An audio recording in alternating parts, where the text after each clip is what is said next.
it's easy to see this as the canoe being squashed by this heavy monument and this giant Champlain.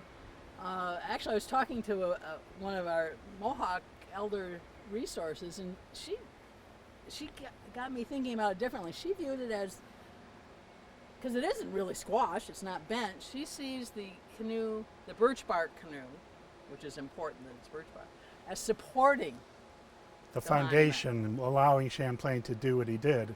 Without the birch bark canoe, none of this exploration and mapping would have been possible. And so that's accurate then, the birch bark canoe. Yes. Which is good. I mean, Yes. so they had that right. And Yes. McClellan's correspondence specifically talks about their intention to honor and recognize the birch bark canoe, which is an indigenous design, and not just design, it created, unknown to those discovering white people. But how a light, sturdy, strong craft.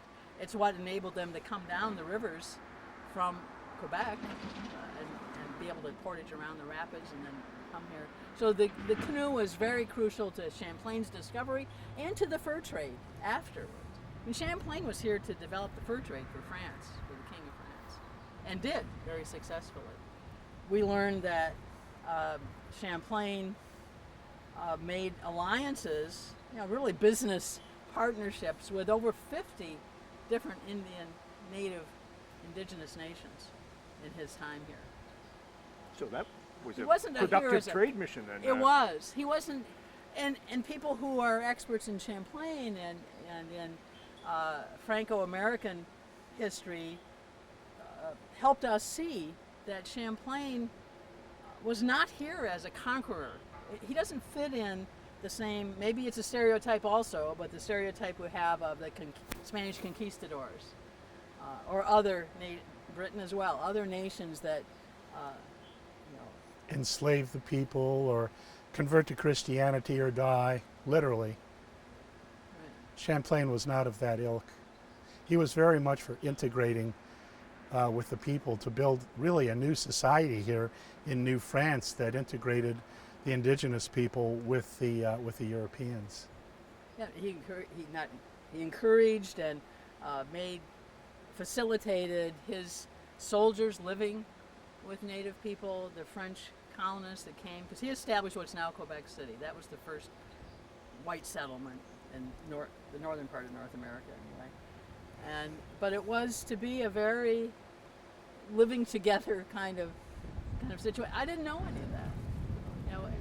Champlain's much more well known in his history in Canada than here, but we ought to know it. We're honoring him, and we want to honor him for what our perception is of the right things.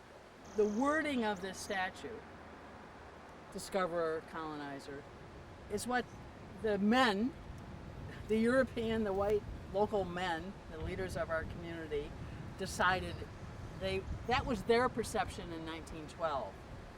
Champlain was 300 years earlier. And so it's, I guess maybe in a way, at least for me, in a way, that's why it's eye-opening to learn that from people who know more about Champlain, that he probably would not have described himself that way. That is not how he conducted himself. Or wanted a statue of himself. He was a pretty humble person for all his accomplishments.